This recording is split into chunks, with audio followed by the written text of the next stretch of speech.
Adelante, maestro. Buenas tardes. Gracias. Muy buenas tardes a todos y a todas. Me complace mucho saludarles. En esta ocasión, convocados para desarrollar el módulo sobre acciones afirmativas de este diplomado que están actualmente cursando. Originalmente este módulo lo iba a impartir la doctora Wendy Jarquín, pero bueno, se encuentra realizando una comisión de observación electoral en Brasil. Como sabemos, van a tener lugar, bueno, la segunda ronda presidencial en Brasil y, bueno, pues algunas colegas en particular, la doctora Wendy y la maestra Alejandra Tello, forman parte de la misión de observación electoral de la OEA que está por allá presente. Entonces, bueno, pues yo voy a tener el gusto de impartir estas 3 sesiones que integran el módulo. Dicho sea de paso, me parece un poco raro porque la mayoría de las ocasiones los módulos de los diplomados que imparte la Escuela Judicial Electoral se integran por 2 sesiones. Ahora es muy extraño que se haya previsto que este módulo constara de 3, pero bueno, pues vamos a tratar de cumplir con el programa. Vamos a dosificar un poco los contenidos y a lo mejor lo que sí es que las sesiones son un poco más breves, ¿no? A lo mejor en lugar de que duren las 2 horas, pues puede que duren alrededor de 90 minutos o una cosa así. Bueno, para comenzar me voy a apoyar para comenzar y para desarrollar la exposición a lo largo de las 3 sesiones, me voy a apoyar en una presentación de PowerPoint que me he permitido elaborar para este propósito. Y aprovecho para comentar que algunas de las láminas, sobre todo de los contenidos, no láminas enteras, sino algunos de los contenidos, pues me los proporcionó justamente la doctora Wendy Jarquín, aunque algunos otros, bueno, pues yo los he integrado. Les pediría que a lo largo de la exposición, si alguien desea hacer alguna intervención para complementar, para debatir o para rebatir algo de lo que estoy comentando, pues se sienta con plena confianza de hacerlo. Veo algunas caras conocidas, como el caso de Jonathan Chávez, de Lenin, de Benito Neftalín, que bueno, pues ya han tomado varias clases con su servidor y bueno, pues como ellos no me dejarán mentir en el sentido de que siempre comento que es muy importante la participación porque el proceso de aprendizaje se nutre justamente a partir de la intervención de todos los que forman parte del proceso de aprendizaje. Veo por ahí también a Juan Ignacio, de nueva cuenta, nos saludamos en la mañana. Bueno, pues a todos y a todos ustedes un gusto saludarles de nueva cuenta. Y bueno, pues como les decía, si alguien desea hacer alguna intervención a lo largo de la exposición durante estos 3 días, por favor, hágalo con absoluta libertad. Bueno, les voy a compartir la presentación, perdón.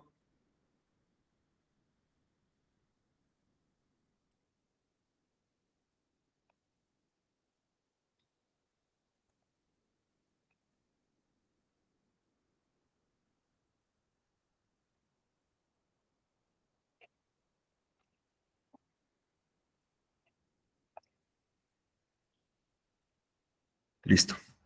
Bueno, pues el tema ya lo sabemos, acciones afirmativas, forma parte de este módulo del Diplomado en Administración de Elecciones y el contenido que vamos a abordar en estas 3 sesiones es el que tenemos en pantalla. Vamos a dedicar sobre todo la sesión del día de hoy a desahogar la primera parte que se refiere a pues algo que podríamos denominar el marco teórico, en razón de que vamos a revisar algunas nociones o conceptos asociados a las acciones afirmativas. Ahí tenemos algunos contenidos al respecto. Vamos a plantear algunas reflexiones sobre el derecho a la igualdad, en sí la idea de igualdad. Vamos a revisar el concepto de acciones afirmativas, cuál es el objetivo de estas acciones afirmativas, algunos antecedentes históricos y algunas definiciones que derivan de criterios jurisprudenciales. Para el día de mañana y el día viernes vamos a revisar propiamente las experiencias de acciones afirmativas que podemos observar en el caso mexicano en el terreno electoral.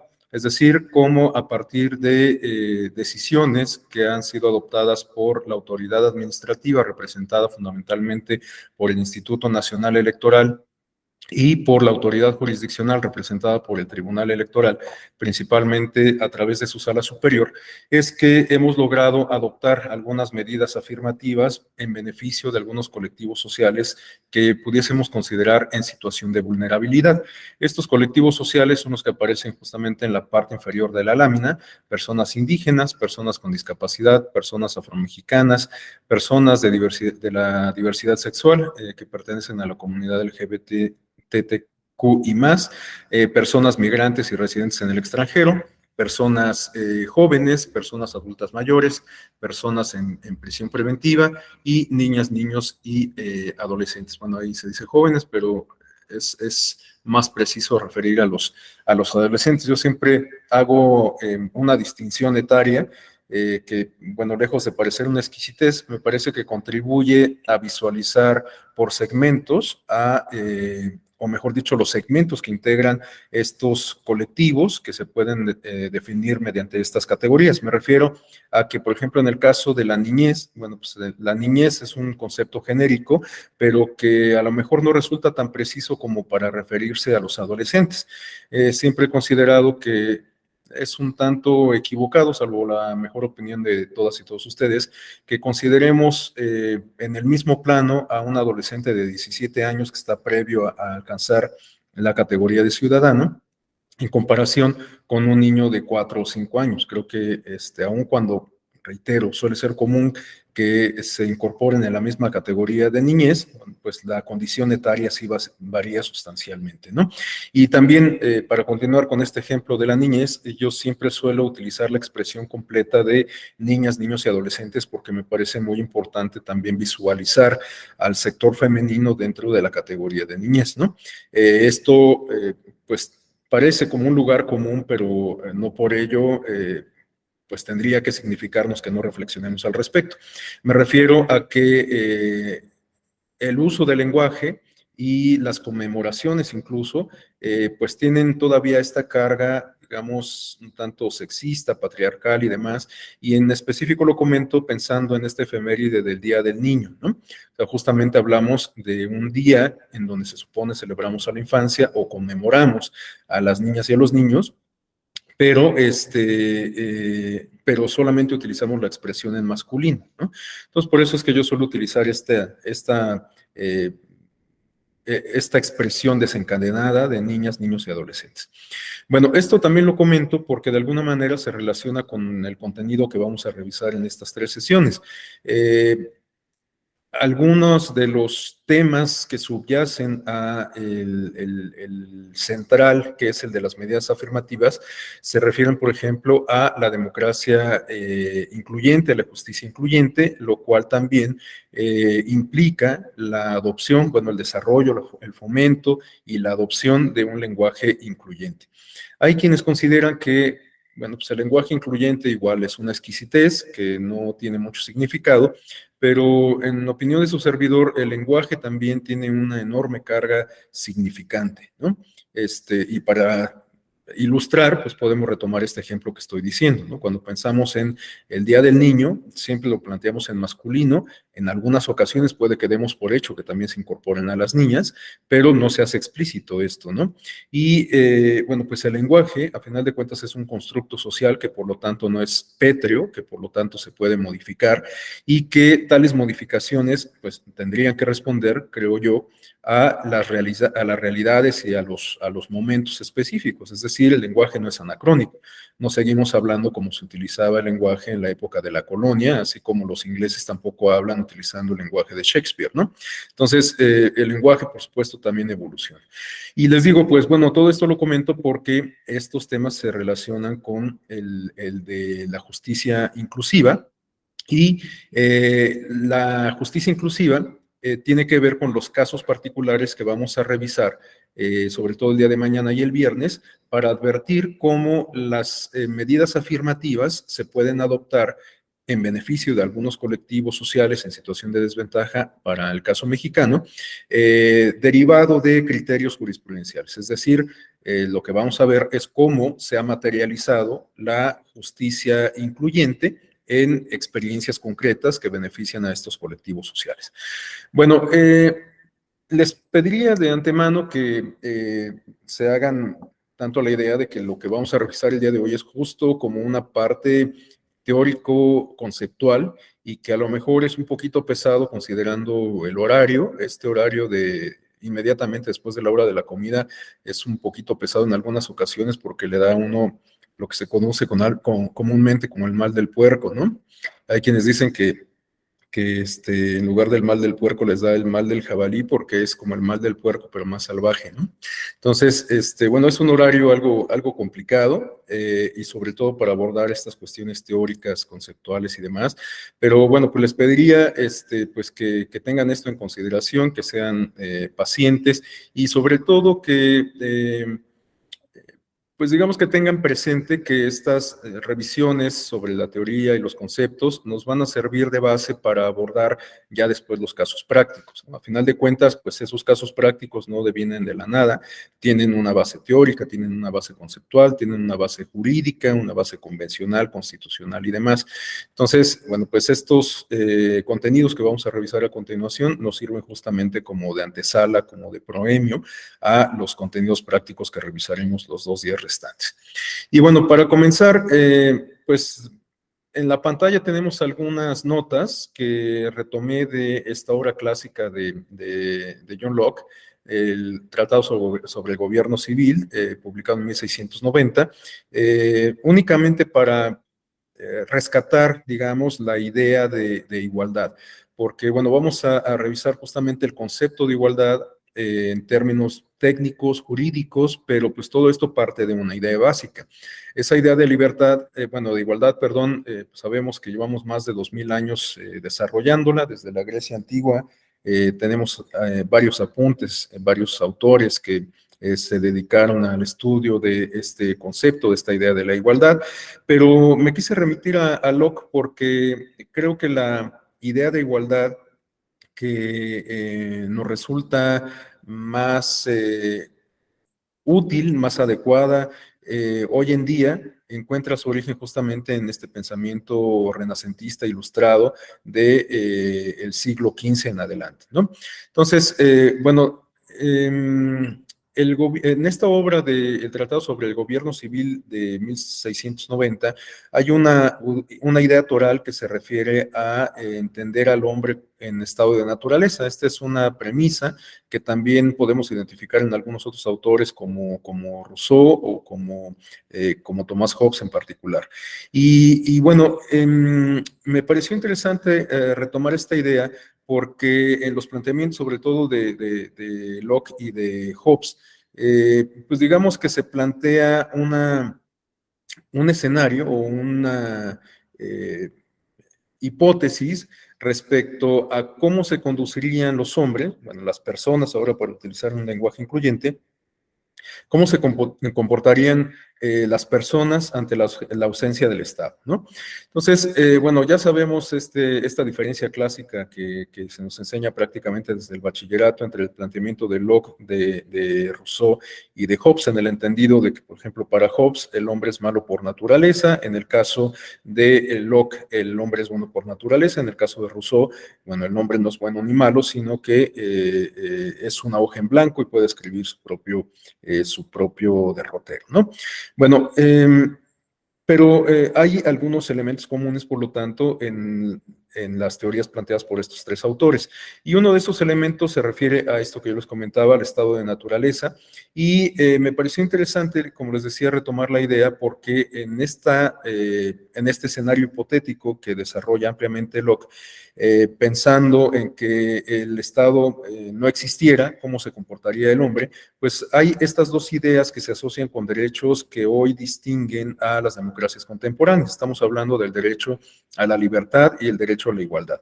De hecho, pues si lo reflexionamos, recordaremos que en los orígenes de la democracia liberal hubo varias ideas que reivindicaban la naturaleza humana y que tomaban como estandarte justamente estas 2 ideas que después fueron consideradas como derechos fundamentales, la libertad y la igualdad. Recordemos el lema ideológico tripartita de la Revolución Francesa, ¿no? Libertad, igualdad y fraternidad. Entonces, bueno, pues la democracia desde su origen está asociada con estas ideas y con los derechos que se configuraron a partir de las ideas de libertad y de igualdad. Bueno, esto también tiene mucho sentido porque de lo que nos habla es de los derechos naturales o morales que asisten a las personas solo por el hecho de pertenecer al género humano, por ser personas, como se dice comúnmente, ¿no? Entonces, bueno, pues la libertad y la igualdad son condiciones inherentes a la naturaleza humana. De hecho, justamente de esto nos hablan los dos contenidos que tenemos en la parte izquierda de la lámina. Locke nos señala que el hombre en un estado de naturaleza es considerado como un ser libre y que se rige de forma autónoma, por lo tanto, la libertad es una particularidad, exclusiva del ser humano o bien su característica esencial, su característica sustantiva. Entonces, bueno, pues esto de lo condensable de lo que estamos comentando, de que la libertad es una condición inherente a la naturaleza de las personas. Y en el mismo sentido está planteada la idea de igualdad. Tenemos una cita textual que nos refiere que Locke señala que todo poder y jurisdicción son recíprocos y nadie los disfruta más que los demás. No hay más evidente que criaturas de la misma especie y rango hayan de ser también iguales entre sí, cuando estas criaturas son nacidas todas ellas para disfrutar en conjunto las mismas ventajas naturales y para hacer uso de las mismas facultades. En tal sentido, bueno, pues las personas, los seres humanos, en un estado de naturaleza, están libres de cualquier subordinación o cualquier sujeción a terceros, ¿no? Por lo tanto, bueno, pues también se habla en estos planteamientos clásicos de Locke de que la igualdad es una condición inherente a la naturaleza humana y que estaría presente aún ante la desaparición del Estado. Y bueno, las otras dos ideas las incorporé pues solo como para complementar la información. De hecho, me faltó un elemento que pues ya no me pareció como muy necesario incorporar, que es la idea de Dios, ¿no? Las 5 características o las categorías centrales que plantea John Locke en el estado de naturaleza se refieren a la libertad, la igualdad, la vida, el trabajo y la propiedad y Dios. Pero bueno, pues como les digo, solo lo incorporé estos apuntes como para pues tener el panorama más completo respecto a la idea de el estado de naturaleza desarrollado por John Locke. Ahora, les decía, partimos de lo más básico, de retomar la idea central de igualdad, pero pues evidentemente no se trata solo de filosofar en este espacio, sino más bien como de ir viendo en qué medida esas ideas se van convirtiendo en algo codificado, en algo que eventualmente puede tener una repercusión, una manifestación práctica, como son justamente las acciones de discriminación inversa o o afirmativas o positivas, ¿no? Entonces, pues para ir labrando ese camino justamente desde las ideas hasta las experiencias concretas, a continuación quisiera compartir con ustedes esta definición que se da, pues no precisamente en términos técnicos, pero sí en términos un poco más prácticos, ya no se queda en un plano abstracto, sino que tiene ya algún contenido que nos permite justamente pensar en una materialización, perdón, y este contenido lo extraje yo de un documento de la Asamblea General del Gobierno de Costa Rica. En cada uno de los apuntes que vamos a revisar, pueden observar ahí un pie de página en donde está la liga directa a la fuente que consulté. Esto lo hice tanto para identificar las citas como también para identificar las fotos, porque antes, en honor a la verdad, cuando hacía mis presentaciones de PowerPoint, pues simplemente buscaba imágenes en YouTube, perdón, en Internet para ilustrar las láminas y no reparaban que bueno, pues esas imágenes pueden tener derechos de autor e incluso, bueno, pues es importante reconocer en términos morales la hechura, la autoría. Y por eso es que de un tiempo para acá suelo cuando incorporo imágenes o fotografías, pues señalar ahí la fuente, ¿no?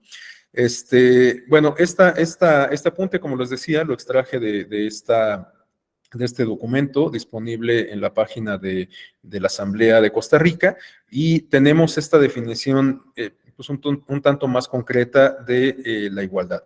Se dice que la igualdad es el trato idéntico que un organismo, estado, empresa, asociación, grupo o individuo, es decir, casi cualquier entidad, le brinda a las personas sin que medie ningún tipo de reparo por la raza, sexo, clase social u otra circunstancia plausible de diferencia, o para hacerlo más práctico, es la ausencia de cualquier tipo de discriminación, ¿no?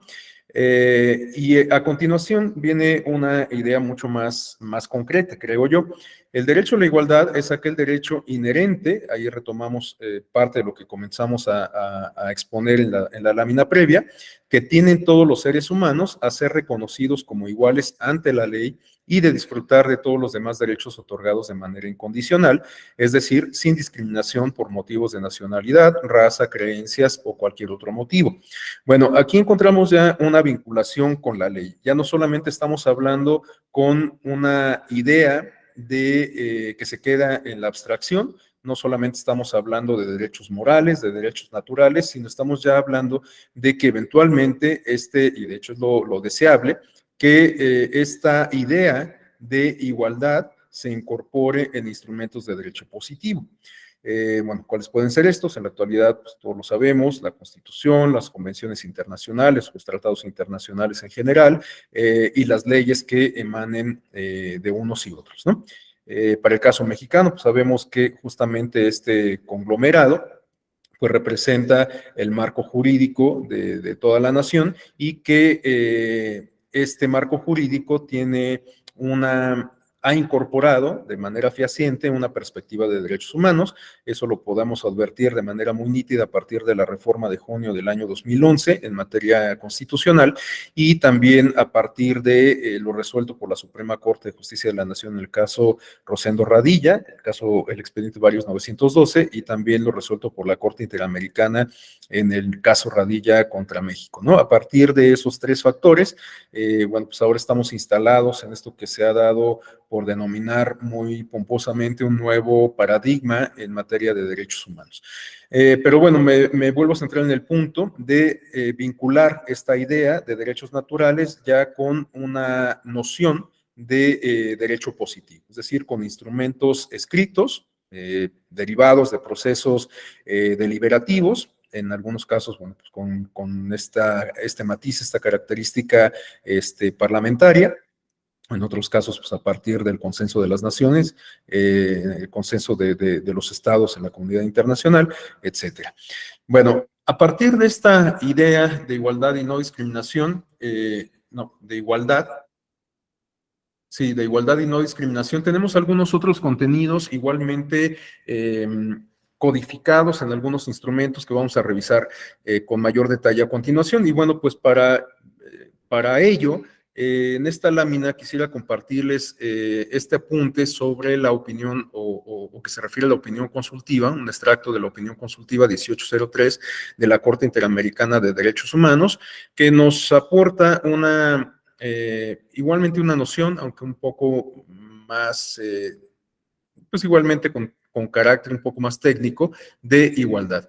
Se dice en este apunte que la igualdad o la noción de igualdad se desprende directamente de la unidad de naturaleza del género humano. Nuevamente vemos esta idea de derecho natural y es inseparable de la dignidad esencial de la persona, frente a la cual es incompatible toda situación que, por considerar superior a un determinado grupo, conduzca a tratarlo con privilegio o que, a la inversa, por considerarlo inferior, lo trate con hostilidad o de cualquier forma lo discrimine del goce de derechos que sí se reconocen a quienes no se consideran incursos en tal situación de inferioridad. No es admisible, por lo tanto, crear diferencias de tratamiento entre seres humanos que no se correspondan con su única e idéntica naturaleza. Entonces, vemos nuevamente esta vinculación entre la igualdad y la noción de no discriminación. Pero, bueno, en las siguientes láminas vamos a revisar con mayor detalle este vínculo entre igualdad y no discriminación, o mejor dicho, vamos a comentar lo que yo advierto como una idea de equivalencia entre la noción de igualdad y de no discriminación, aunque hay hay algunos matices entre una y otra que bueno, pues justamente vamos a identificar en un momento más. Pero bueno, antes de hablar de no discriminación, pues me parece importante que sepamos la otra cara, es decir, a qué hacemos referencia cuando hablamos de discriminación. Y bueno, pues aquí tenemos 4 explicaciones o 4 descripciones sobre la discriminación. Ahí se señala igualmente la fuente en cada caso y comenzamos por una muy elemental que nos proporciona el Consejo Nacional para Prevenir la Discriminación en México y es una institución que nos dice que la discriminación es una práctica cotidiana. Yo pondría énfasis en este aspecto de la cotidianidad, que consiste en dar un trato desfavorable o de desprecio inmerecido a determinada persona o grupo que a veces no percibimos, y también esa es una parte que yo destacaría, pero que en algún momento la hemos causado o recibido. ¿Por qué pongo énfasis en estas 2 cuestiones de la cotidianidad y la ausencia de conciencia en los actos de discriminación? Bueno, pues porque en muchas ocasiones la discriminación tiene que ver o se puede explicar en términos culturales. Es decir, que brindamos un trato diferenciado quizás a partir de ciertas construcciones culturales que tenemos profundamente arraigados. Y el ejemplo más claro es el de los estereotipos, ¿no? Existen, como ustedes saben, muchos estereotipos que se ciernen o se han construido sobre colectivos sociales en particular, como es el caso de los pueblos, comunidades y personas indígenas, como es el caso de las personas con discapacidad, como es el caso de las personas que viven con VIH, etcétera. Sobre todos estos colectivos sociales considerados en situación de vulnerabilidad, suele ser común que se construyan estos estereotipos, a partir de lo cual pues podemos actuar incluso no de forma consciente, pero de forma discriminatoria al fin, ¿no? Entonces, bueno, estos 2 aspectos que les decía, la cotidianidad, es decir, cómo la discriminación se manifiesta de manera sistemática, día con día, y cómo eventualmente no alcanzamos a percibir cuando estamos siendo discriminados o discriminadores. Bueno, son 2 de las características o 2 de los elementos que yo destacaría de esta primera definición que nos ofrece el CONAPRED. Bueno, la siguiente definición la extraje de la página de Amnistía Internacional y, bueno, esta organización nos señala que la discriminación tiene lugar cuando una persona no puede disfrutar de sus derechos en condiciones de igualdad con otras personas debido a una distinción injustificada que se establece en la política, la ley o el trato aplicados. Bueno, aquí igual yo destacaría 2 cuestiones. Una es que la discriminación no solamente se refiere a un trato diferenciado, a un trato que no se da en términos equitativos o equiparables para todas las personas. Eso, bueno, pues es importante, pero yo pondría énfasis más bien en la consecuencia de ese trato diferenciado. Eventualmente, ese trato diferenciado puede tener como consecuencia la vulneración de derechos. Y esta vulneración de derechos puede responder a condiciones estructurales y por lo tanto manifestarse de manera sistemática. Ese es el segundo aspecto que yo destacaría de esta definición. El primero, ya lo mencioné, es que la discriminación se refiere no solamente a un trato diferenciado, sino que puede implicar la vulneración de derechos. Esa sería la primera parte que destacaría. Y la segunda es que esta vulneración de derechos se puede dar de manera sistemática en razón de cuestiones estructurales, porque puede ser que en el contenido de la ley, en el contenido, en la visión y en la ejecución de políticas de gobierno, de políticas de la administración pública, bueno, pues haya elementos que eventualmente pueden conducir a esa discriminación, a ese trato diferenciado que vulneraría en la práctica derechos fundamentales de las personas. Y bueno, la tercera definición que tenemos en pantalla la extraje de una publicación de la editorial del Tribunal Electoral del Poder Judicial de la Federación a cargo del académico de la Universidad Autónoma Metropolitana de México, Jesús Rodríguez Cepeda, quien explica la discriminación como una limitación injusta de las libertades y protecciones fundamentales de las personas, de su derecho a la participación social y política y de su acceso a un sistema de bienestar adecuado a sus necesidades. Igual que en las explicaciones previas, yo destacaría dos aspectos centrales. En primer lugar, que la discriminación en muchas ocasiones, cuando se cierne sobre estos colectivos en situación de desventaja, en situación de vulnerabilidad, bueno, pues más bien se refiere a a prácticas excluyentes. Esa sería la primera cuestión a destacar, a prácticas excluyentes. Y el segundo aspecto que resaltaría es que se refiere a una limitación injusta, es decir, que estas personas, estos colectivos que son excluidos, las personas que integran estos colectivos que son excluidos, no han hecho absolutamente nada para recibir ese trato diferenciado y para permanecer en esta situación de desventaja.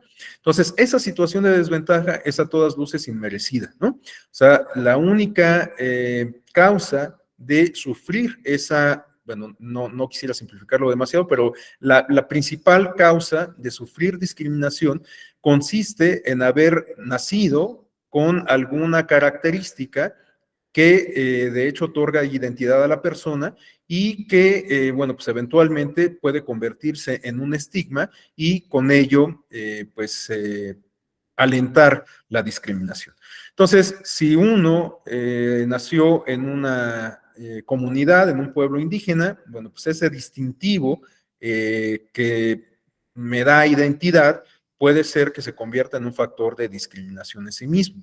Si tuve eh, eh, eh, si estoy colocado en función de mi desarrollo orgánico, en algún grupo etario en particular, como puede ser el de la niñez o bien el de adultos mayores, bueno, pues esa condición que me da identidad en ese momento en específico, en esa etapa de mi vida en específico, puede que sea un factor de discriminación. Y bueno, pues no he hecho yo absolutamente nada más que envejecer como para colocarme en esa situación de vulnerabilidad. Entonces, bueno, estas condiciones que eventualmente pueden conducir a ese trato diferenciado que se traduce en la vulneración sistemática de derechos, bueno, pues puede que no tenga ninguna razón de ser, sino, bueno, de ninguna razón de ser aparente, ¿no?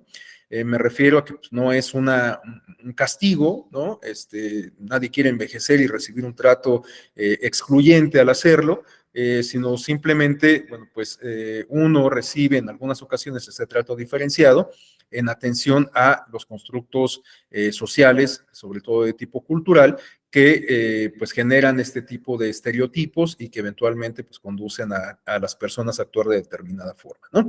Bueno, y la última definición que quisiera compartir con ustedes es, esta sí podríamos considerar que tiene un carácter técnico más elaborado y también está dotado de un contenido sumamente rico. Esta definición o esta explicación sobre discriminación la extraje de la Ley Federal para Prevenir y Eliminar la Discriminación de México. Bueno, en este instrumento se señala que para los efectos de la propia ley se entiende por discriminación toda distinción, exclusión, restricción o preferencia que por acción u omisión, con intención o sin ella, no sea objetiva, racional ni proporcional y tenga por objeto o resultado obstaculizar, restringir, impedir, menoscabar o anular el reconocimiento, goce o ejercicio de los derechos humanos y libertades, cuando se base en uno o más de los siguientes motivos: el origen étnico o nacional, el color de piel, la cultura, el sexo, el género, la edad, las discapacidades, la condición social, económica, de salud, física o mental, jurídica, la religión, la apariencia física, las características genéticas, la situación migratoria, el embarazo, la lengua, las opiniones, las preferencias sexuales, la identidad o filiación política, el estado civil, la situación familiar, las responsabilidades familiares, el idioma, los antecedentes penales o cualquier otro motivo. Es decir, que se proporciona un amplio catálogo de condiciones estructurales que eventualmente pudiesen alentar prácticas discriminatorias. Ahora, hay varios elementos que a mí me gustaría destacar de esta explicación. Para empezar, digamos que lo que destacaría es la consecuencia de estas prácticas excluyentes, ¿no? ¿Cuáles serían las consecuencias? Bueno, pues la vulneración de derechos, evidentemente, pero ¿cómo se manifiesta esta vulneración de derechos? Pues a eso se refieren las primeras expresiones del contenido, es decir, a una distinción, exclusión, restricción o preferencia, es decir, al establecimiento de un trato diferenciado. La siguiente parte también me parece muy importante de destacar. Estas prácticas pueden ejecutarse de manera premeditada, de manera calculada, o bien sin que exista una intención de discriminar, ¿no? Pero aun cuando no exista una acción de discriminar, eventualmente algunas prácticas que no se hagan con plena conciencia pueden tener como consecuencia esta vulneración de derechos. Entonces, por eso me parece importante destacar esta expresión sobre que la discriminación se puede hacer por acción o bien por omisión. Con intención o sin ella, bueno, esto complementa lo que acabo de decir, no sea objetiva, racional ni proporcional y tenga por objeto, esta parte también es muy importante, o resultado, es decir, que se tenga como propósito o bien como consecuencia obstaculizar, restringir, impedir, menoscabar o anular el reconocimiento, el goce o el ejercicio de los derechos. Bueno, esto, como ya lo hemos comentado, es, digamos, como la parte clave, la parte más importante de la discriminación. La discriminación, a final de cuentas, se refiere a prácticas que vulneran, que trastocan derechos, y justamente por eso es que resulta deleznable. Bueno, la siguiente lámina se refiere al contenido primero de nuestra Constitución Política de los Estados Unidos Mexicanos, en donde podemos también advertir estas ideas, ya entendidas más bien en términos de derecho, que hemos venido comentando, la de la libertad y la de la igualdad. Bueno, sabemos que la idea de la libertad, el derecho de libertad, pues está incorporado en nuestra Constitución prácticamente desde su promulgación. Y de alguna forma, pues también estaba incorporado el derecho a la igualdad. Pero a partir de los primeros años del siglo XXI, si no me equivoco, fue en el año 2000, 2002, 2003, cuando se llevó a cabo una modificación a la Constitución para incorporar el último párrafo de la Constitución, bueno, este artículo primero de la Constitución, que se refiere a plantear el derecho, a reconocer el derecho a la no discriminación, a partir de una prohibición sobre prácticas en este sentido.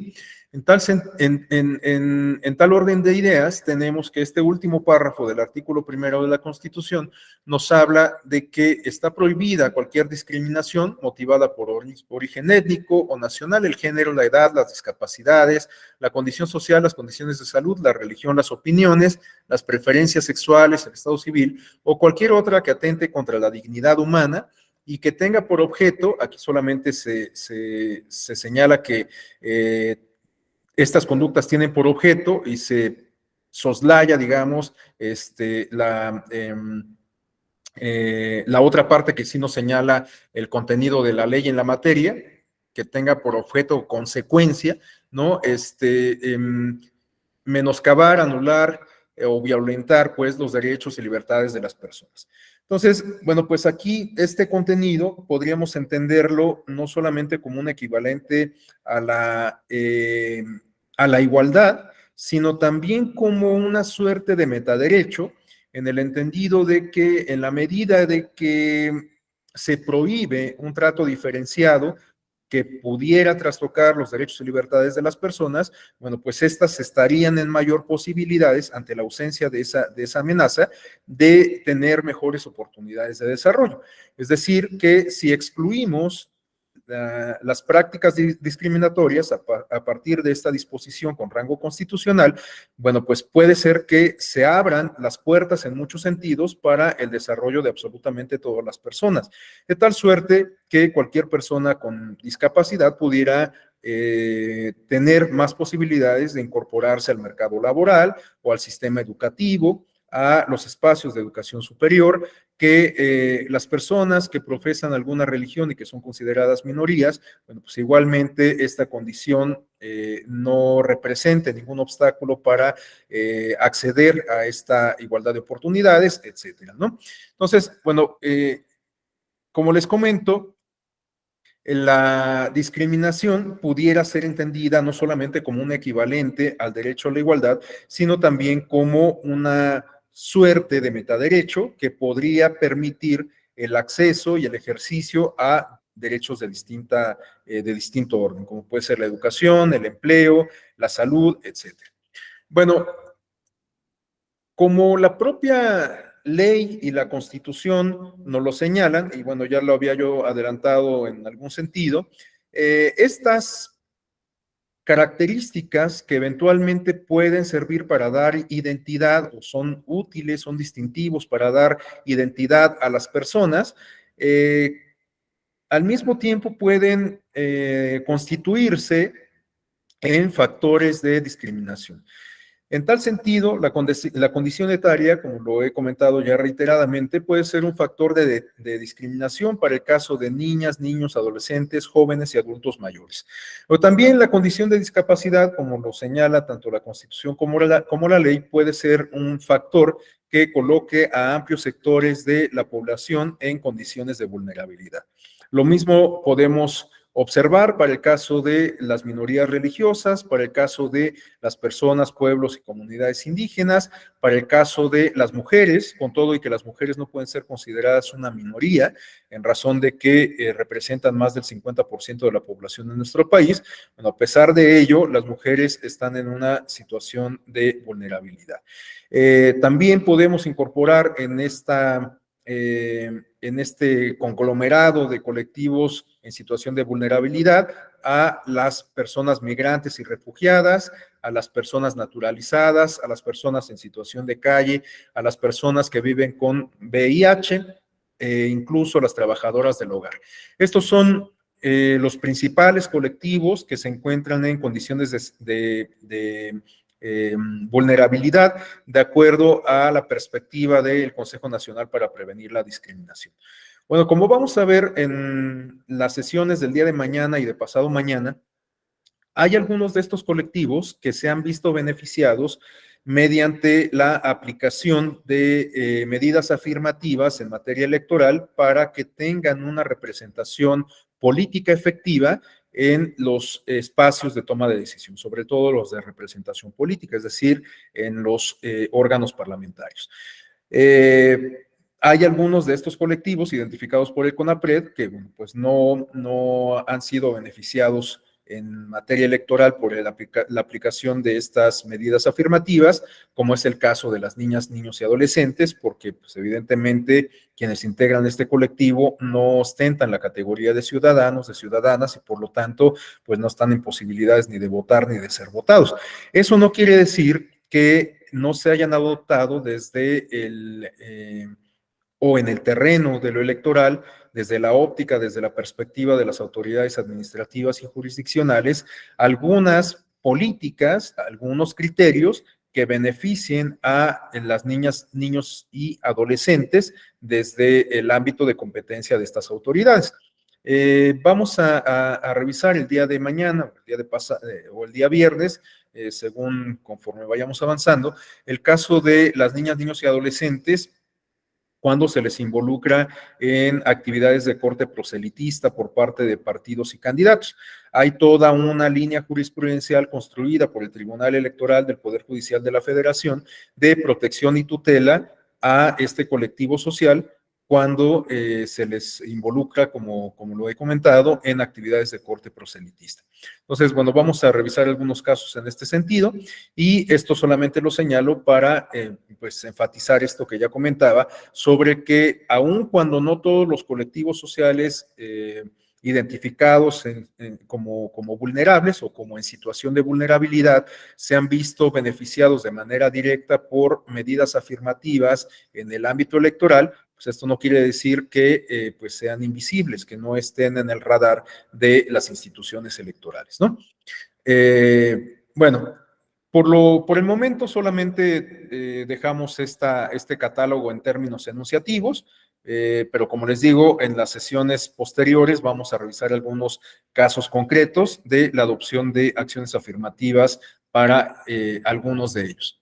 Bueno, a continuación tenemos esta lámina que, bueno, pues retomé de la exposición original de la doctora Wendy Jarquín, porque de alguna manera sintetiza parte de lo que he venido comentando, esta idea de igualdad y su materialización a partir de que se incorpora en instrumentos de derecho positivo.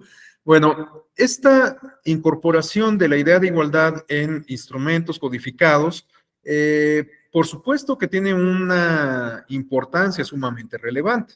El hecho de que se reconozca el derecho a la igualdad, sobre todo en las constituciones de los países del mundo, bueno, pues es sumamente relevante porque estamos hablando de un bien jurídico tutelado en el propio texto constitucional, en la base de la organización social y política de una comunidad, ¿no? Pero el hecho de que esté reconocido este derecho en las constituciones o en algunos otros instrumentos de derecho internacional suscritos por los distintos países, no significa en automático que se pueda ejercer con absoluta plenitud, ¿no? Y esto a lo que me conduce es a plantear esta diferencia respecto a la cual seguramente ustedes han discutido ampliamente en estos espacios de la Escuela Judicial Electoral y algunos otros, y que se refiere a la distinción entre la igualdad material, la igualdad ante la ley, y la igualdad formal o igualdad, perdón, la igualdad formal entendida en términos de igualdad ante la ley y la igualdad material entendida como igualdad en la ley, ¿no? Bueno, pues aquí tenemos unos apuntes que nos plantea la doctora Jarquín para identificar las diferencias entre una y otra categoría. La igualdad ante la ley pudiésemos entenderla también como igualdad, como un equivalente en términos de no discriminación, como ya lo hemos señalado, ¿no? En tal sentido, podemos considerar que la ley aplica para todas las personas que integran una comunidad en específico y que por lo tanto, si partimos de esta premisa de que la igualdad se entiende en términos de exclusión de una idea de trato diferenciado, bueno, pues la ley se tendría que aplicar a todas las personas por igual, ¿no? Por eso, entre otras cuestiones, recibe esta denominación de igualdad formal. Pero bueno, el hecho de que esté en un instrumento normativo, aun cuando sea de carácter constitucional, reitero que no significa que en automático pues se pueda ejercer a plenitud. Y para que se pueda llevar este ejercicio a cabalidad, pues se requieren construir ciertas condiciones que entonces nos permitan hablar ya no de una igualdad solamente plasmada en un texto normativo, sino de una igualdad material, una igualdad que se pueda palpar, que se pueda incluso medir. Por ejemplo,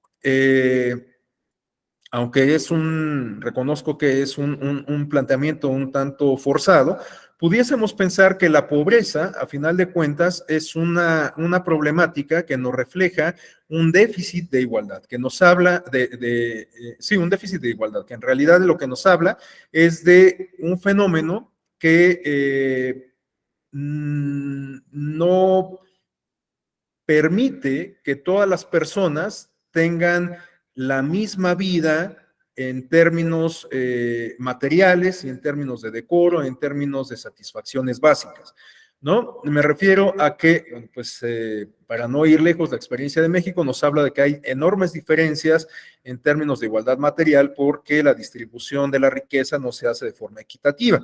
Y bueno, pues esto ya también se ha convertido en un lugar común, el hablar de que en México tenemos algunas de las personas, magnates más ricas de todo el orbe, de todo el mundo, y al mismo tiempo tenemos una población que apenas subsiste con $1 al día, ¿no?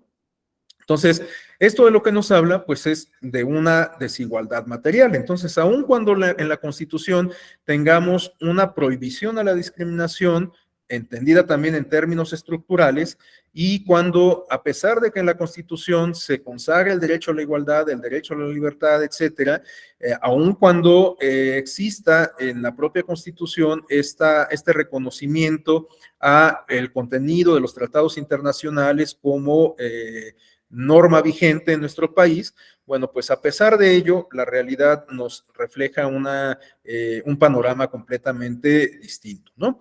Entonces, para que realmente podamos acceder al ejercicio de la igualdad del derecho a la igualdad en varias dimensiones, tenemos que construir toda una infraestructura que nos permita, pues precisamente, contar con esas condiciones para un ejercicio óptimo de estos derechos reconocidos en la Constitución y en los demás tratados internacionales y en las leyes que mandan de los mismos, ¿no?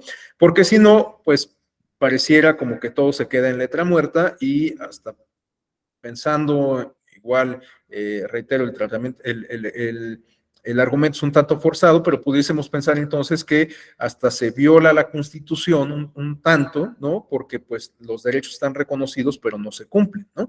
Entonces, bueno, reconozco, reitero, que es un tratamiento un poco forzado, pero bueno, pues me parece, para concluir, que es sumamente importante que avancemos en estas condiciones que permiten o que permitirían materializar el derecho a la igualdad en un plano mucho más palpable e incluso medible, como puede ser la propia materia electoral, ¿no? Estas acciones afirmativas que vamos a revisar en las próximas sesiones, pues de lo que nos hablan es de espacios que son aprovechados por estas minorías para pues que finalmente logren ejercer el derecho a la participación, el derecho al voto de manera efectiva en su dimensión pasiva, sobre todo, entre algunos otros derechos consagrados en la Constitución y los tratados internacionales, ¿no? Bueno, a continuación vamos a discutir propiamente el concepto de acción afirmativa. Como lo habíamos comentado desde el inicio, vamos a revisar también algunos antecedentes históricos, cuáles son los objetivos que persiguen este tipo de medidas, y todo esto con la idea de que nos sirva, les decía, de antesala, de preámbulo, para discutir los casos concretos. Pero bueno, hasta aquí llevamos casi una hora de esta primera sesión y quisiera consultar si alguien desea hacer alguna intervención, si alguien desea hacer algún aporte, plantear alguna inquietud, completar algo de lo que ya he dicho o debatirlo como les comento. Bueno, pues no sé si alguien desea hacerlo en este momento antes de continuar. Adelante, Clemente.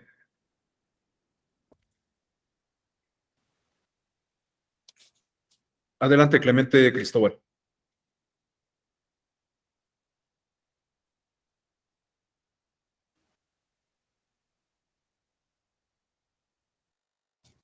Clemente Cristóbal.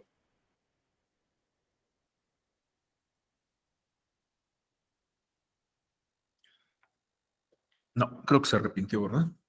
Bueno, entonces, si no hay intervenciones, pues continuamos.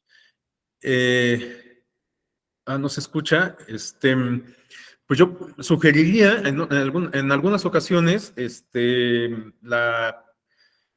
la medida correctiva que se suele aplicar es que se salgan del aula y vuelvan a entrar. Entonces, no sé si puede hacerlo, y le pediría a mi compañera Inés nada más que esté atenta al reingreso de Cristóbal, por favor.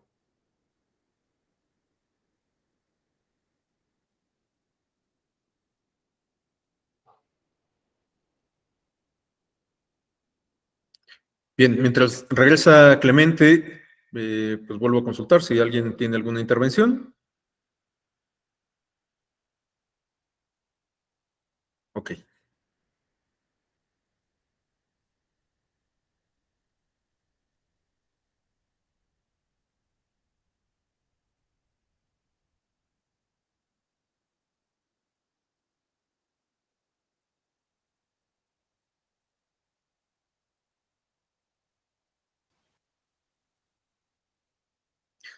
Ya está de regreso Clemente Cristóbal, pero igual creo que no funciona su micro.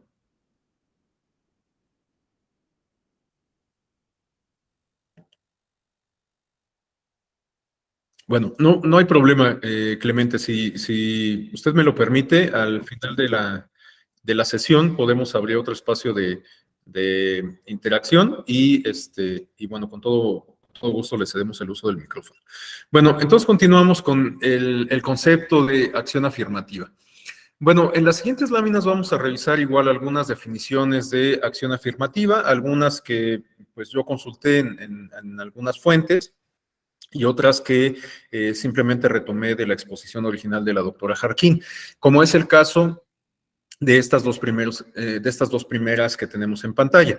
En una acción afirmativa comprende todas las acciones utilizadas por los poderes públicos tendientes a lograr políticas públicas, prácticas equiparadoras y establecedoras de los derechos de los grupos excluidos y discriminados. Bueno, es un primer acercamiento que nos da luz sobre a qué nos referimos cuando utilizamos esta expresión, este concepto de acción afirmativa, pero todavía está como muy en ciernes la explicación, ¿no?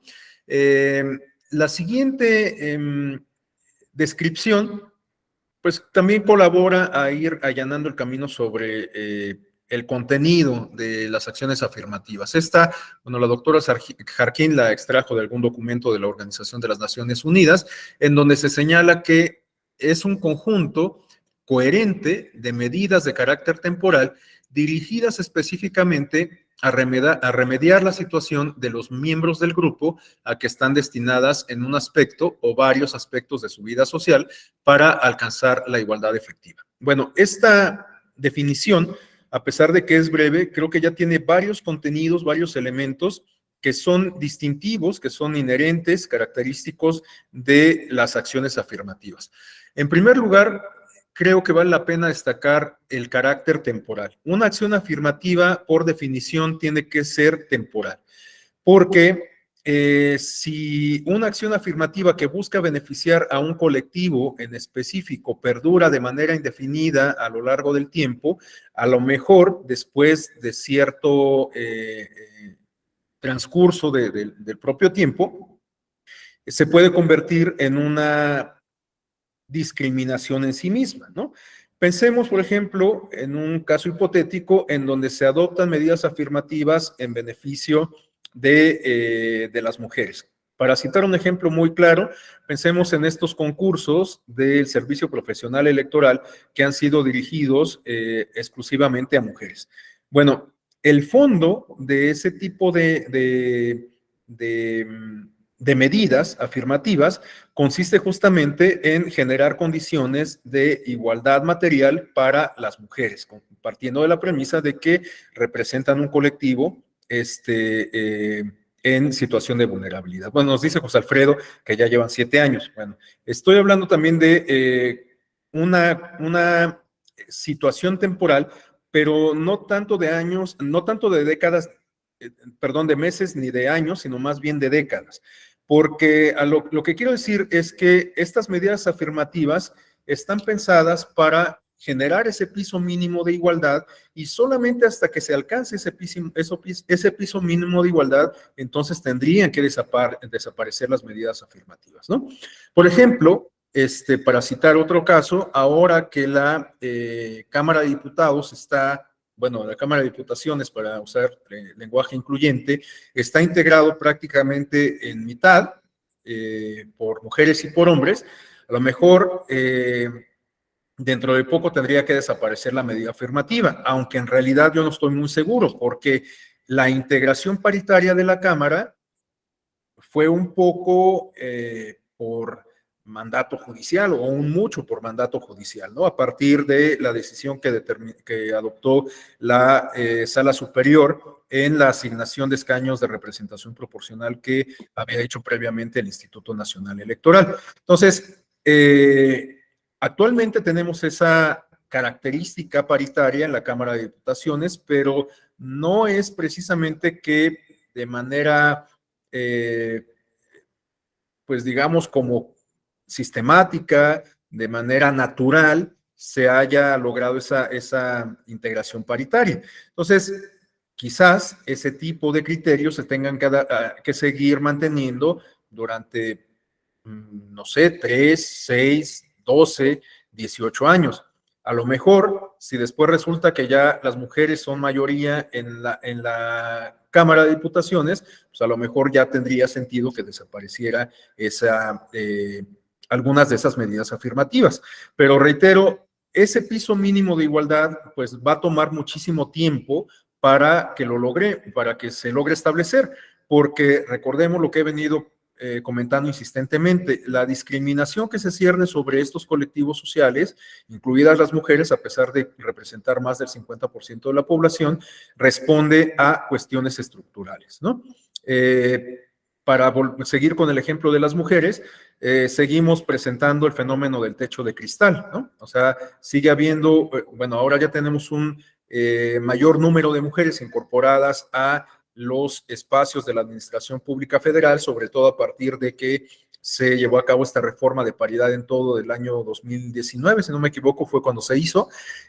Bueno, pues ya tenemos una mayor presencia de las mujeres en los distintos órdenes de administración pública, pero seguimos presentando el mismo fenómeno del techo de cristal. En las cúpulas, en las más altas direcciones de las instituciones de la administración pública, federal, municipal o estatal, bueno, estas posiciones siguen siendo ocupadas fundamentalmente por hombres. Entonces, bueno, pues todavía nos falta mucho camino por recorrer. Entonces, me parece muy importante hacer énfasis en que el carácter temporal se refiere a que no va a quedar la política pública planteada en términos de acción afirmativa permanentemente en el tiempo, pero que tampoco se va a lograr el objetivo que persiguen en algunos años, en muchas ocasiones ni siquiera en una, 2 o hasta 3 décadas. Esto evidentemente va a tomar bastante tiempo y bueno, pues hay muchos factores, muchas variables que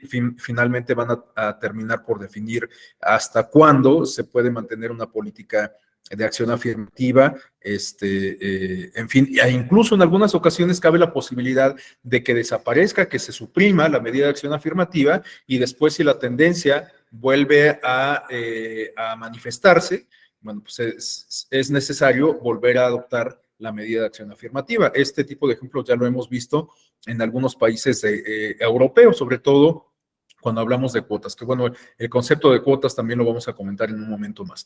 Entonces, bueno, reitero, sí tienen un carácter temporal, pero este carácter temporal no es precisamente efímero, no es de corto plazo. Bueno, tenemos ahora sí 2 intervenciones. Le cedemos el uso de la voz a Juan Ignacio y después a Enrique Agustín. Adelante, Juan Ignacio.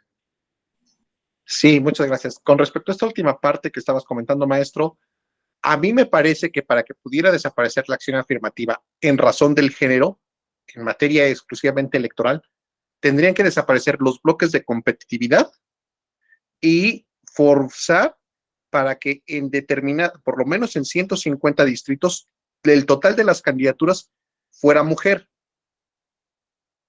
Porque de otra manera, mientras las candidaturas sean mixtas, en algún momento se abre la posibilidad a que no se pueda cumplir con la paridad por la cuestión de elección popular.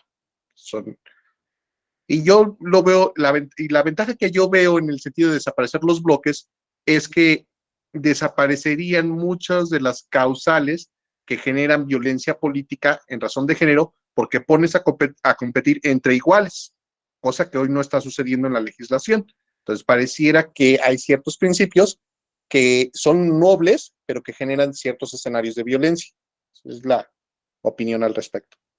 Sí, pues interesantísimo el planteamiento que nos hace Juan Ignacio, ¿no? Creo que sí sería una excelente medida como para garantizar desde el origen la participación efectiva y la integración efectiva de las mujeres o mejor dicho, la integración paritaria efectiva a partir de la postulación de mujeres en distritos considerados exclusivamente para ello. Muy interesante el planteamiento, Juan Ignacio. Muchas gracias por la aportación. Adelante, Enrique Agustín.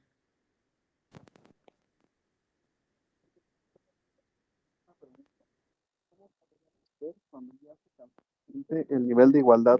En la parte de equidad de género, pues me queda muy claro cómo podría ser, pero en otro fenómeno, ¿cómo podríamos saber?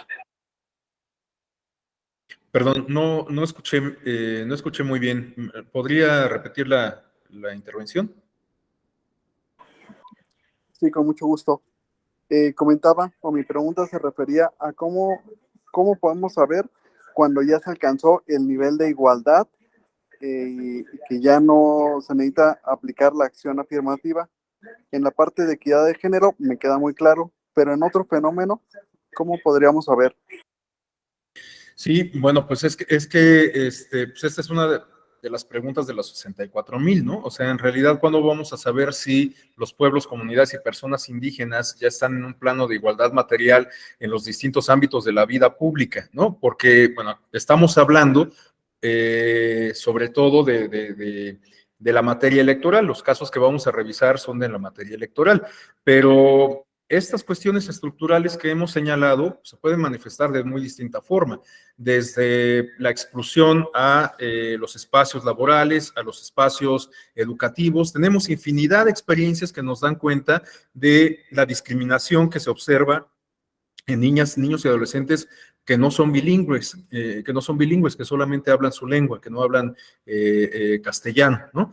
Tenemos también muchas experiencias que nos dan cuenta de cuando las personas que pertenecen a alguna etnia han concluido su formación universitaria y buscan incorporarse al mercado de trabajo, su condición étnica en algunas ocasiones puede convertirse en un factor de discriminación, como ya lo hemos comentado. Entonces, es sumamente difícil que logremos establecer parámetros que nos permitan advertir en qué medida ya hemos alcanzado ese piso de igualdad. Pero yo creo que necesariamente va a haber indicadores que nos den cuenta del avance que vamos teniendo en términos de igualdad material, de igualdad sustantiva respecto a todos estos colectivos sociales, ¿no? Me refiero a que, por ejemplo, si hablamos de adultos mayores, resulta que los adultos mayores tienen garantizado su derecho a la salud porque contamos con un sistema de salud eficiente. Si los adultos mayores tienen garantizada su vejez porque tenemos programas de retiro dignos, si tenemos para el caso de los adultos mayores igualmente garantizado su derecho a la vivienda y que por lo tanto no va a ser una preocupación el dónde quedarse en los últimos años de su vida. Bueno, pues en la medida en que se vayan generando esas condiciones, pues a lo mejor vamos a advertir que ya los adultos mayores van saliendo de ese rezago, de esa desventaja inmerecida y cada vez van acercándose más a un piso de igualdad respecto a la mayoría de la población. Podemos identificar varios de estos parámetros, pero bueno, pues para ello vamos a tener que avanzar muchísimo porque pues estas condiciones estructurales justamente implican deconstruir varias estructuras, incluidas las culturales, y comenzar a edificar en muchas ocasiones desde cero. Entonces, es una pregunta muy interesante la que nos hace Enrique, que creo que no es de respuesta fácil, pero bueno, pues eventualmente tendríamos que establecer parámetros, mediciones, pulsaciones que nos den cuenta de en qué medida se va avanzando en este piso mínimo de igualdad para los distintos colectivos considerados en situación de desventaja, ¿no? Había por ahí alguna otra intervención, ¿verdad? Aparte de Enrique y Juan Ignacio. ¿No? Adelante, Juan Ignacio. Sí, perdón, solamente para terminar de enlazar mi comentario anterior. Lo que pasa es que uno de los problemas que estamos viendo ahora es que con los bloques, pues los partidos políticos se van a enfocar mucho en generar cuadros que les permitan de alguna manera mantener el registro. Pero pues en la práctica eso no necesariamente sucede porque un partido que tenga en un proceso electoral una votación muy alta, para el siguiente puede no tener una votación tan alta o incluso una votación baja, sobre todo a nivel local si lo observamos, porque depende mucho de la candidatura que presente. Al respecto, lo que estaba leyendo en una de las propuestas del PT, parece que ellos proponen blindar el mantener el registro como partidos políticos, y si esto pasara, creo que sí podría ayudar a poder desaparecer los bloques que nos ayudaran después de esto a generar mejores condiciones de paridad que en lo electoral. Creo que esa es la lógica a la que debería responderse, ¿no? En el entendido de que todo es una negociación y bueno, podrías blindar la pérdida de registro de un partido político a cambio de no permitir también el surgimiento de muchos partidos políticos, ¿no? Porque puede ser esa también otra de las críticas, que hay un sistema de partidos numeroso. Entonces creo que eso habría que discutirlo. Sí, pues también es un planteamiento interesante, por supuesto. Ahí el asunto es que creo que de cualquier forma los partidos políticos tendrían que tener más incentivos para la formación de cuadros y que estos cuadros sean competitivos, ¿no? ¿Te acuerdas las primeras experiencias de cuando se hizo obligatoria la cuota o cuando se adoptó el principio de paridad y que los partidos la incumplían? Pues justamente su argumento es que, para plantearlo en términos muy coloquiales, que no tenían las suficientes mujeres para postular, ¿no? Pero pues desde cuándo los partidos políticos tienen un porcentaje del etiquetado del presupuesto que reciben para la capacitación de mujeres. Entonces, bueno, pues sí, suena interesante la propuesta, pero también creo que habría incorporar otros incentivos para la formación de cuadros de mujeres y de otros colectivos. Estamos hablando de mujeres porque es el más numeroso quizás, pero pues tendrían que tener incluso a lo mejor algún tipo de programa de capacitación diferenciado en atención a las a los distintos colectivos sociales que buscan ser representados por el partido político, ¿no? Como las personas con discapacidad, las personas indígenas, de la diversidad sexual, etcétera, ¿no? Entonces, bueno, muy interesante igual el planteamiento de Juan Ignacio, y bueno, pues, es un tema que podríamos discutir. Bueno, a continuación.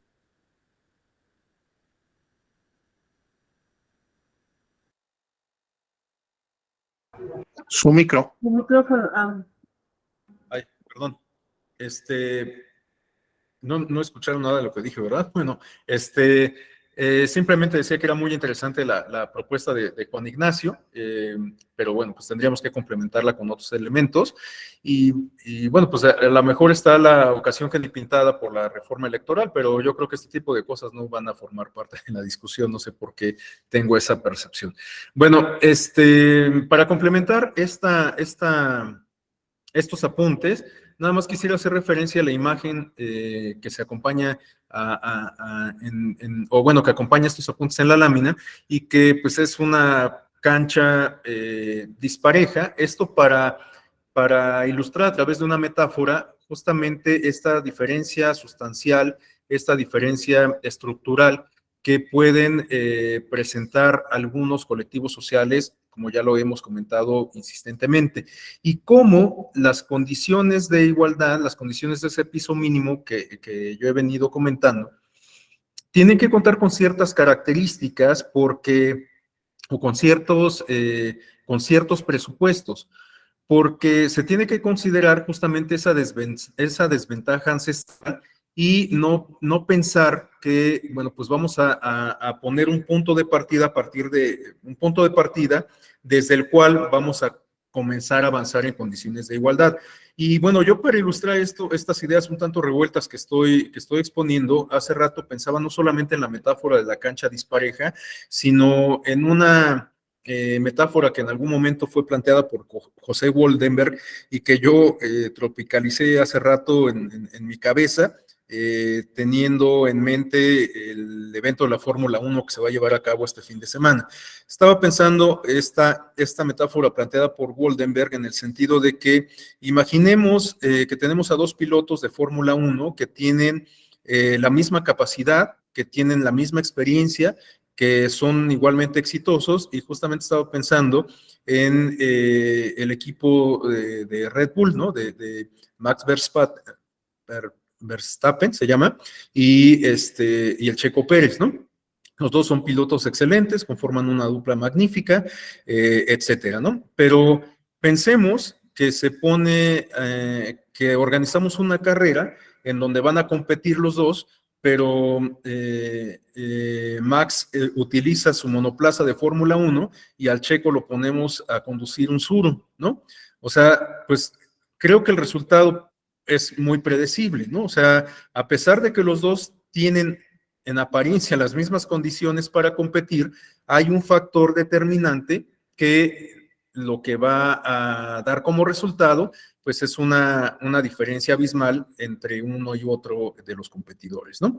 Entonces, esta metáfora me parece importante tenerla en consideración para explicar justamente el tema de las acciones afirmativas. Las acciones afirmativas pues buscan justamente colocar a estas personas que integran estos grupos en un plano de igualdad, pero de alguna manera revirtiendo esa desigualdad histórica, esa desigualdad arraigada, para que entonces sí ya todos estemos en las mismas condiciones de igualdad. Y aquí vuelvo a retomar el caso de la convocatoria del INE, que bueno, pues nos comentaba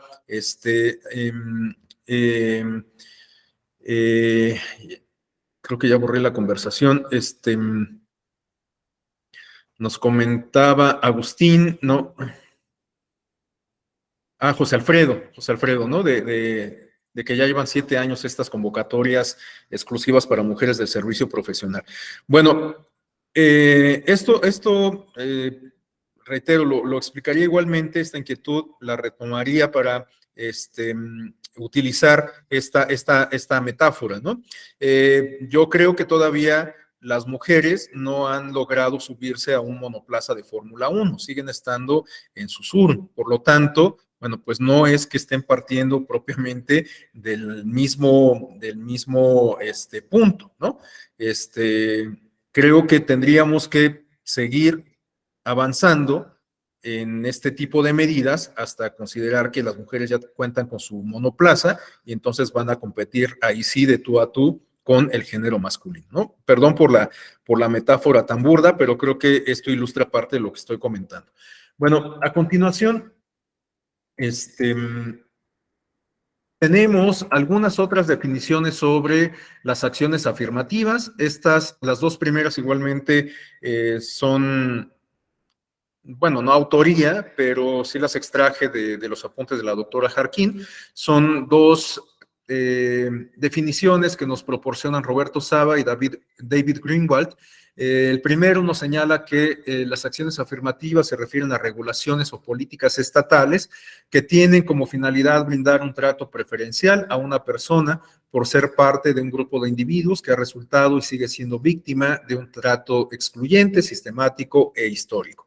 Y Greenwald señala que la acción afirmativa se refiere a los intentos de traer a los miembros de grupos infrarrepresentados, usualmente grupos que han sufrido discriminación, a un grado más alto de participación en determinados programas benéficos. Algunos esfuerzos de acción afirmativa incluyen tratos preferentes, otros no. Y por último, esta explicación, sí la incorporé yo a partir de las fuentes que consulté, es de Ana María Fernández Poncela, quien nos señala que estas acciones afirmativas pueden definirse como aquellas acciones cuyo objetivo es borrar o hacer desaparecer la discriminación existente en la actualidad o en el momento de su aplicación. Esta parte me parece muy importante tenerla presente, ya de alguna manera la habíamos expuesto a partir de los comentarios previos, pero aquí ya se hace explícito el objetivo, cuál es el propósito que se persigue con las acciones afirmativas, esto con la finalidad última de corregir la pasada y evitar la futura, hablando de discriminación, además de crear oportunidades para los sectores subordinados. Se trata de políticas concretas que sirven al objetivo más amplio de igualdad de oportunidades. Esto también lo vinculo con lo que ya comentaba de entender la no discriminación como un metaderecho. La no discriminación puede significar la llave a el ejercicio de distintos derechos, como ya lo señalé, y son necesarias las acciones afirmativas para vencer las resistencias al cambio, las dificultades, obstáculos y limitaciones que se levantan por doquier sembradas a diestra y siniestra, en el largo y difícil camino hacia una igualdad de oportunidad verdadera. Bueno, hasta aquí estas explicaciones, estas aproximaciones conceptuales sobre las acciones afirmativas, para ahora dar pie a este recuento histórico muy breve, muy sucinto, del propio concepto de las acciones afirmativas. Bueno, las acciones afirmativas están intrínsecamente ligadas a el sistema jurídico norteamericano. De hecho, bueno, pues la expresión original es affirmative action. El nacimiento de estas acciones positivas, afirmativas, de discriminación inversa, etcétera, se debe a la historia de discriminación racial y también sexual de los Estados Unidos de Norteamérica. Y encuentran su origen, o pudiésemos considerar, por lo menos desde la perspectiva de Nuria González, que es de quien extraje estos apuntes, cuya fuente se señala a pie de lámina, que encuentran su origen las acciones afirmativas en las enmiendas tercera, cuarta y quinta de la Constitución de los Estados Unidos, que tuvieron verificativo una vez concluida la guerra civil, la guerra civil norteamericana. En tal sentido, es importante hacer mención a la Declaración de Civil Rights en 1866, al Civil Rights Act, y a la reforma constitucional llevada a cabo en 1968 para reconocer este derecho a la igualdad de todas las personas y ya no solamente de las personas blancas, ¿no? Esto, por supuesto, pues estaba pensado, o bueno, tenía su origen en esta segregación racial que existía entre la población afrodescendiente y la población anglosajona. Y bueno, en la tabla que aparece del lado derecho tenemos el contenido literal de cada una de estas enmiendas. En el caso de la 13ª enmienda del 18 de diciembre de 1865, se señalaba, se hacía explícito que ni la esclavitud ni la servidumbre involuntaria, excepto como castigo de un crimen del cual la parte haya sido debidamente culpable, podrían existir o podrían seguir existiendo en los Estados Unidos en cualquier lugar sujeto a su jurisdicción. La 14ª enmienda, que data de 3 años posteriores, del 28 de julio de 1868, señala que todas las personas nacidas o naturalizadas en los Estados Unidos y sujetas a su jurisdicción son ciudadanos de la nación y del estado donde residan. Ningún estado instrumentará o pondrá en vigor ninguna ley que restrinja los privilegios o inmunidades de los ciudadanos de los Estados Unidos, y tampoco se podrá, por parte de los estados, privar a persona alguna de la vida, la libertad o la propiedad sin el debido proceso legal. Asimismo, no podrá negar a la persona alguna dentro de su jurisdicción la protección igual de las leyes. Bueno, esta 14ª enmienda tiene particular relevancia porque establece obligaciones para las entidades, para los estados de la Unión. No tenía un carácter federal, es decir, que digamos que de alguna manera establecía el criterio únicamente para los estados y no en el ámbito federal. Y bueno, la 15ª enmienda, que data del 30 de marzo de 1870, señalaba que el derecho de los ciudadanos de los Estados Unidos a votar no sería negado o restringido por los Estados Unidos o algún otro estado por motivo de raza, color o condición previa de servidumbre. Entonces, bueno, pues aquí en estos antecedentes podemos identificar el origen, de alguna forma, de las acciones afirmativas. Pero estas tienen su desarrollo más nítido, más claro, más evidente, ya en una época más contemporánea, en los últimos años más bien en los primeros años del siglo XX, pero ese desarrollo que se observó en la primera mitad del siglo XX toma como punto de partida esta sentencia emitida por la Corte Suprema de los Estados Unidos en el caso Plessy versus Ferguson. Esta sentencia fue resuelta por la Corte Suprema en el año de 1896. Seguramente varios de ustedes la ubican porque fue, de alguna manera, el parteaguas para establecer este régimen de segregación civil en la Unión Americana. porque si bien se había abolido la esclavitud después de concluida la guerra intestina de los Estados Unidos, en la práctica había habiendo una desigualdad material. Ya los las afrodescendientes no eran esclavos, pero tampoco es que en la práctica pudiesen ejercer sus derechos en condiciones de igualdad, a pesar de que estuvieran ya plenamente reconocidos.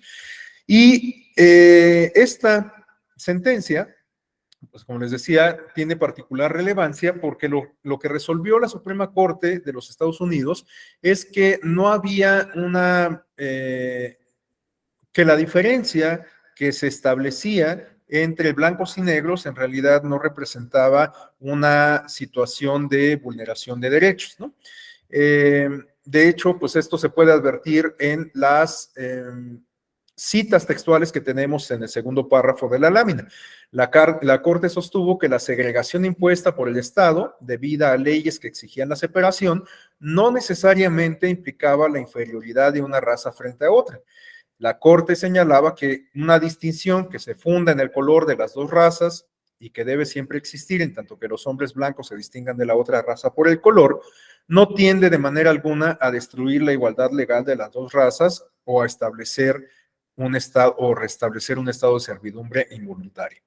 Es decir, que en opinión de la Corte será perfectamente válido que se establecieran espacios para la comunidad negra y la comunidad anglosajona, incluso en los ferrocarriles y en los tranvías, ¿no? Esto incluso todavía lo podemos observar en estas películas hollywoodenses que incorporan o que están ambientadas en los últimos años del siglo XIX y los primeros del XX, ¿no? Entonces, este criterio se mantuvo vigente, no solamente en términos jurisdiccionales, sino también, por supuesto, en términos de organización social. Era sumamente común ver esto que estamos comentando, el establecimiento de peluquerías para personas afrodescendientes y para personas blancas, la división en los espacios de transporte público, el establecimiento de baños para personas blancas y personas de color, etcétera, ¿no? Esto comenzaría a cambiar justamente ya en los años del siglo XX, cuando podemos advertir un desarrollo y la implementación propiamente, la puesta en práctica de las acciones afirmativas.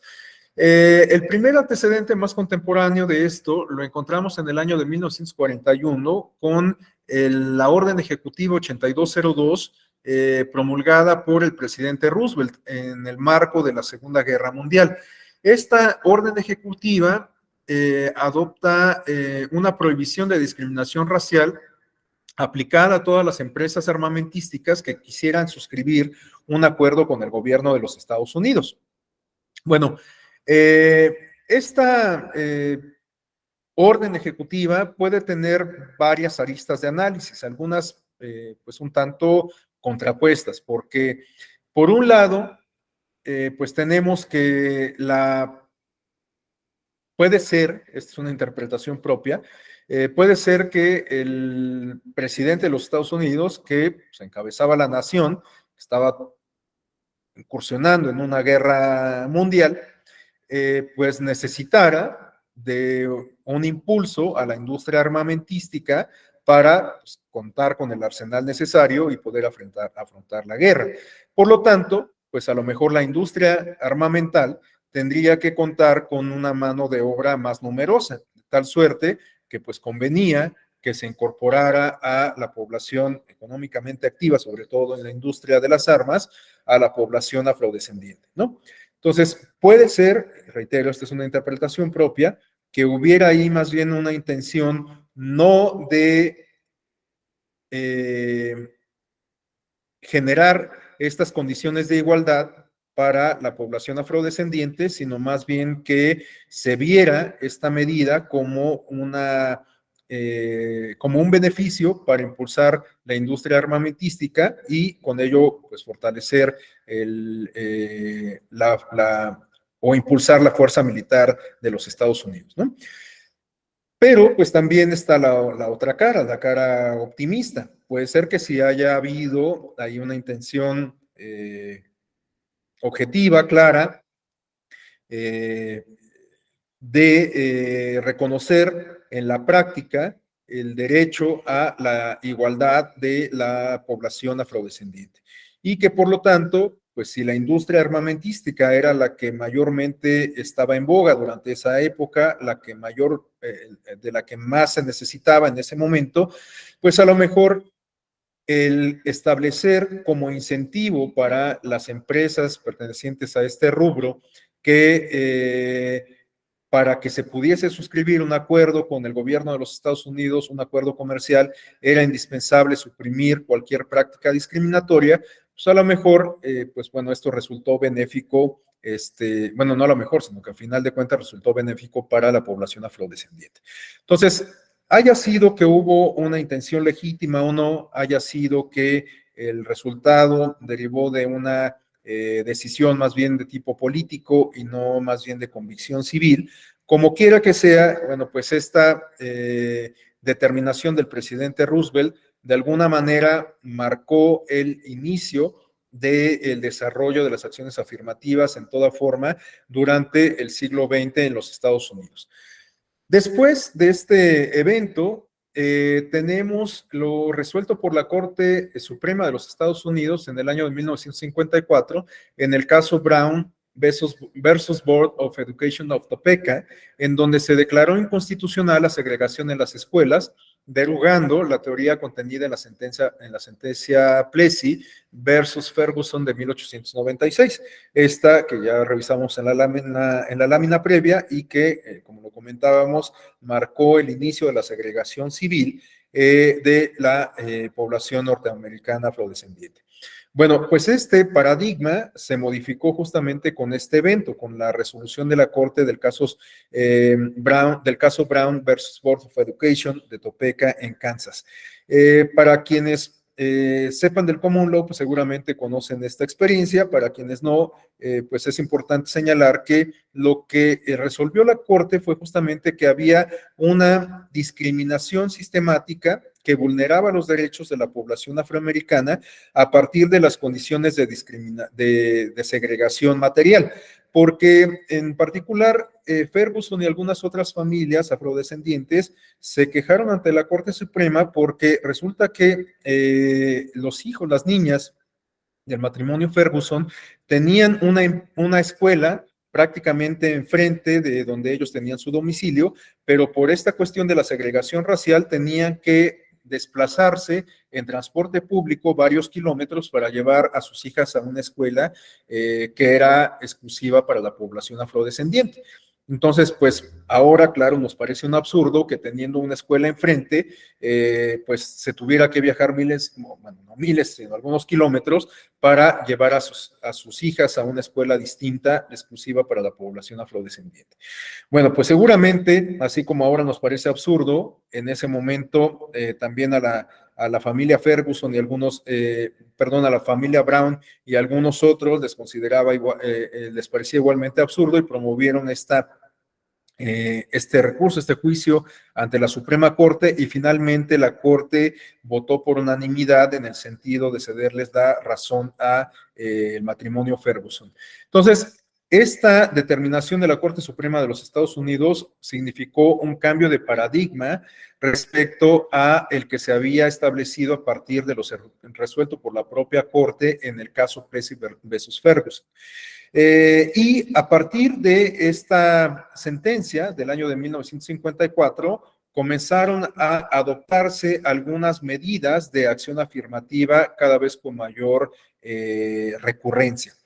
Y bueno, en este contexto tenemos un último evento respecto al cual vale la pena detenerse un poco en el desarrollo histórico que estamos haciendo, en el recuento que estamos haciendo de las acciones afirmativas en la Unión Americana. Este evento se refiere a la Ley de Derechos Civiles promovida desde el 20 de junio del año 63 por el republicano Zeller, promulgada por el Congreso de los Estados Unidos el 2 de julio de 1964 y que entró en vigor al año siguiente, es decir, el 2 de julio de 1965. Esta Ley de Derechos Civiles, bueno, pues de lo que nos habla ya es más bien de un instrumento derivado de un ejercicio parlamentario que incorpora contenidos que buscan, pues, contribuir a la generación de esas condiciones de igualdad material y ya no solamente quedarse en el plano de la igualdad formal que desde el siglo previo, con estas enmiendas a la Constitución, se había incorporado. Y el último evento que vale la pena destacar en esta línea del tiempo se refiere a el caso Griggs versus Doug Power, en donde la Suprema Corte falló por unanimidad en el sentido de exigir a las empresas, en este caso a la empresa Doug Power Company, que se extinguiera, que se dejara de aplicar una prueba que en la práctica significaba una exclusión sistemática a las minorías, en específico a las mujeres y a la comunidad afrodescendiente. Porque lo que sucede es que, como se señala en el primer apunte de esta lámina,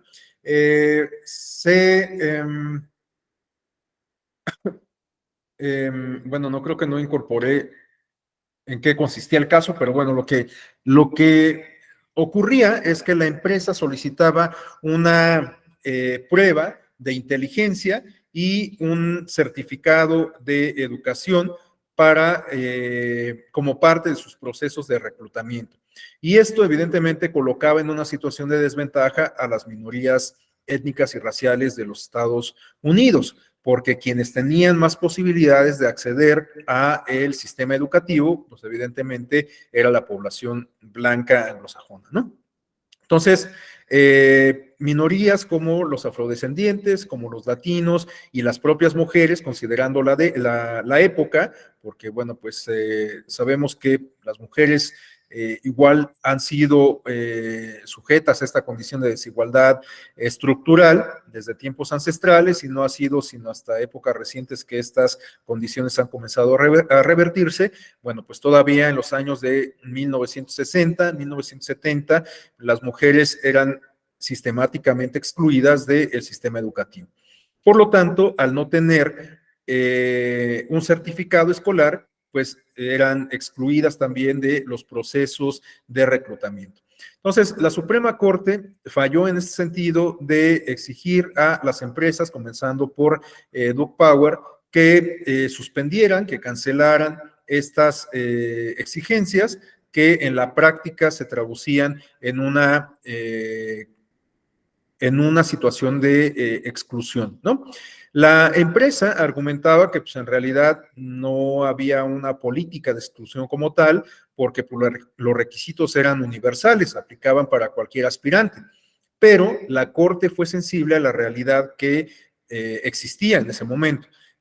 Y esto lo planteo para retomar la metáfora que utilizaba hace rato de la carrera de autos de Fórmula 1 versus el sur, ¿no? O sea, claro, se exigía el mismo requisito para todas las personas, pero había un antecedente detrás que colocaba en una situación de desventaja a ciertos colectivos sociales. Entonces, pues de lo que se trataba era de romper con esa desventaja inmerecida histórica para que entonces sí se partiera del mismo punto, ¿no? Es decir, que había que esperar a los que estaban 3 pasos adelante, tenían que esperar a los que estaban 3 pasos detrás, para que entonces ya cuando estuvieran del mismo punto, pues caminaran en las mismas condiciones, ¿no? Entonces, este caso resultó sumamente significativo en el desarrollo de las acciones afirmativas, porque como se señala en la última parte de la lámina, a partir de esta sentencia se implementaron numerosos planes de acción positiva con un doble objetivo: dar a todos la posibilidad de desarrollo y ganar su sustento, y en segundo término, garantizar a todos los ciudadanos un nivel de vida adecuados. Bueno, hasta aquí dejaría yo esta parte del recuento histórico de las acciones afirmativas, y si no tuvieran inconveniente, les propongo que para el día de mañana retomemos la exposición desde aquí para revisar los últimos elementos de este marco teórico conceptual de antecedentes históricos, que se refiere a revisar algunos criterios jurisprudenciales fijados por el Tribunal Electoral del Poder Judicial de la Federación, que también nos ayudan a delimitar los contornos de este concepto de las acciones afirmativas. Vamos a retomar esta exposición en ese punto, solo para complementar esta parte de contenidos que pueden, de los cuales pueden ser dotado este concepto de las acciones afirmativas, y a continuación vamos ya a revisar los casos prácticos. Si no me equivoco, también incorporé en la presentación algunos apuntes sobre justicia inclusiva y sobre cuotas, sí. Entonces, bueno, mañana vamos a continuar con esta parte de criterios jurisprudenciales. Vamos a revisar el concepto de cuotas, el concepto de justicia inclusiva, y vamos a iniciar a exponer algunos casos concretos de acciones afirmativas en beneficio de algunos de estos colectivos en materia electoral. Bueno, pues hasta aquí vuelvo a consultar si alguien desea hacer alguna aportación, algún comentario, plantear alguna inquietud.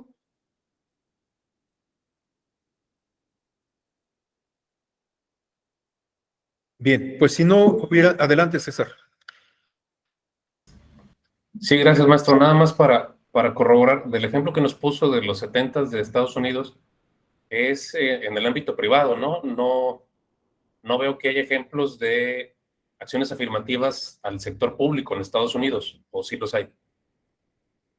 Sí, aunque no están referidos acá, pero esto también incluso está ilustrado en algunas de las películas ambientadas en la época. Recordemos, por ejemplo, la película de Forrest Gump, ¿no? Y que nos habla de las cuotas para estudiantes norteamericanos afrodescendientes. Entonces, en las universidades podemos advertir justo la apertura de cuotas para la población norteamericana afrodescendiente. Y también a partir de los años 60, también recordemos la lucha de los derechos civiles encabezada por personajes como Malcolm X, como Martin Luther King, los movimientos un tanto más beligerantes como el de las Panteras Negras, que buscaban por la vía no precisamente pacífica hacer visibles a la población norteamericana y demandar justamente condiciones de equidad para el ejercicio de los derechos que les habían sido reconocidos. Entonces, sí, había en realidad políticas en beneficio de estos colectivos sociales, tanto en el ámbito privado como en el ámbito público. Y de hecho, yo me atrevería a decir que más en el ámbito público, aun cuando el germen propiamente de las acciones afirmativas lo podemos identificar en esta experiencia del caso Griggs versus Doug Power, que bueno, pues se refiere justamente a un conflicto de un particular, bueno, de dos particulares, ¿no? Un empleado y un empleador. Bueno, no sé si alguien más tenga algún comentario, alguna inquietud. Ok, bueno, pues si siendo así, entonces no me resta más que agradecerles su atención. Les deseo una excelente tarde y nos vemos el día de mañana. Damos inicio a las 5:05. Muchísimas gracias. Que tengan buena tarde y buena noche. Gracias, maestro. Buenas tardes. Gracias.